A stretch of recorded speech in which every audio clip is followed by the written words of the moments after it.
Hey guys, last lesson for the linear quadratic and quadratic systems of equations. Just dealing with the problems and so I hope this works with the new sort of zoomed in. I know you can't see everything, but hopefully it's a little bit clearer. I've been kind of experimenting with that and sometimes it seems to work and sometimes it doesn't. So, but I've included the blank notes, so if you want to kind of print them off and follow along and copy with me, it's entirely up to you. So when it comes to the problems, I definitely like the shapes, going back to perimeter and area and those kinds of things, because those are concepts that students normally remember from grade 9 or elementary school. So I'll read it to you since I know you can't quite see everything. The perimeter of the right triangle is 60 meters. The area of the triangle is 10y square meters.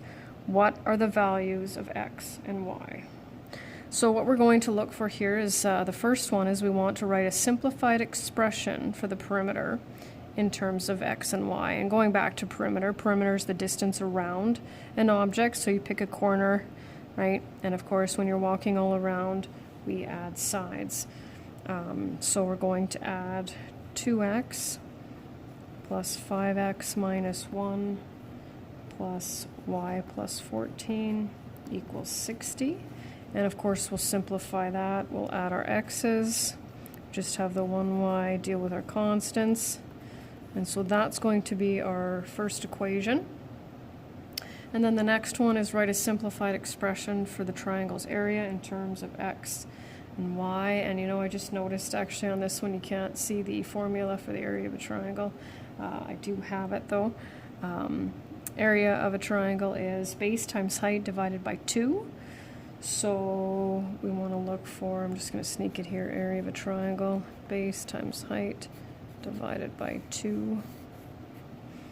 And so the area, it says it's given, so up here it says it's 10y.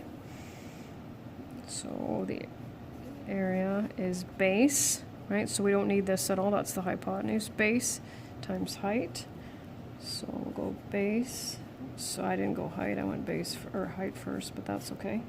Divided by 2, and we'll distribute. There's a couple of different ways you can do this, but I'll do it this way. Minus 2x over 2, and then slide that over. Oops, just to make sure you can see it.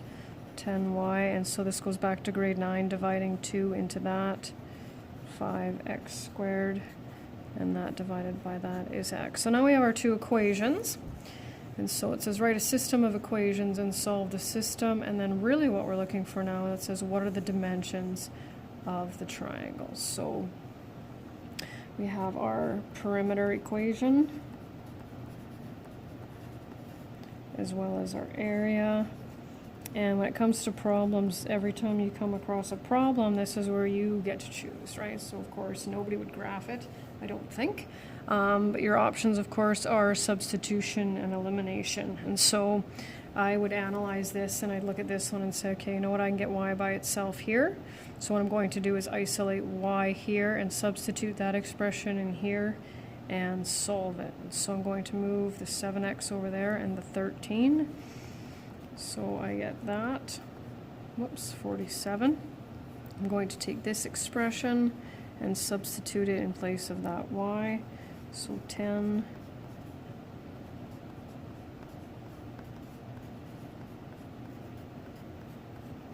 and then we'll distribute.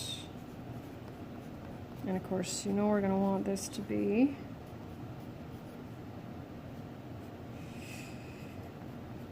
factorable. So I'm going to move everything over, this time to the right side, and the only reason I do that is because this is positive. If I move everything over, it's negative, and then I've got to factor out a -1, right? GCF of -1. Not that it's a really big deal.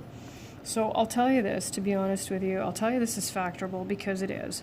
But honestly, there's no GCF, and how you would find the right combination, obviously we know there's only 2 factors of 5, but here's where it gets a little bit ugly. And so it's at this stage that I usually say to students, okay, what are the methods we have for solving a quadratic equation? Well, there's factoring, square root method, which we can't use because we have a linear term. Complete the square. This is ugly, right? We don't want to do that. And what's the guaranteed one that always works? quadratic formula. And so that's the one that I used for this one. So it's negative b, so negative 69 plus or minus b squared minus 4 times a times c. I mean, it's still not pretty, but I think this is the one over 2a. Oh, can't quite see that, but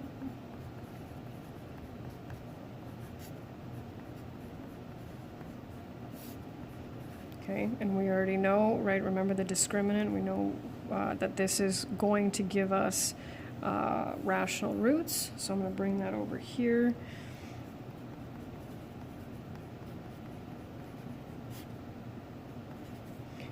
And then when you go negative 69 plus 119 divided by 10, and negative 69 minus 119 divided by 10, you get x equals 5, and x equals negative 94 over 5. Now we're dealing, of course, with dimensions, right? So can we have a negative dimension? Absolutely not, so we reject that one. And so x is 5, and we need to go back and figure out what y is. So what I'm going to do is I'm going to go back into this one because I've already isolated y, so it'll make it a lot easier if I do that. Plus 47. So I've got an x equals 5 and a y equals 12, but it actually says what are the dimensions of the triangle. So now I have to go back, so 2x, right? So we've got 2 times 5 is 10, and then we also have 5x minus 1, so 5 times 5 minus 1, and then we also have y plus 14 is 26, and so I'm just going to tuck my sentence down here. The lengths of the 3 sides are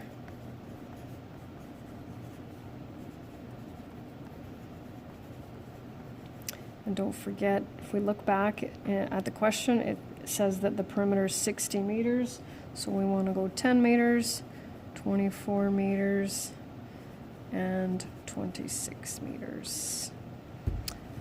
And there you have it.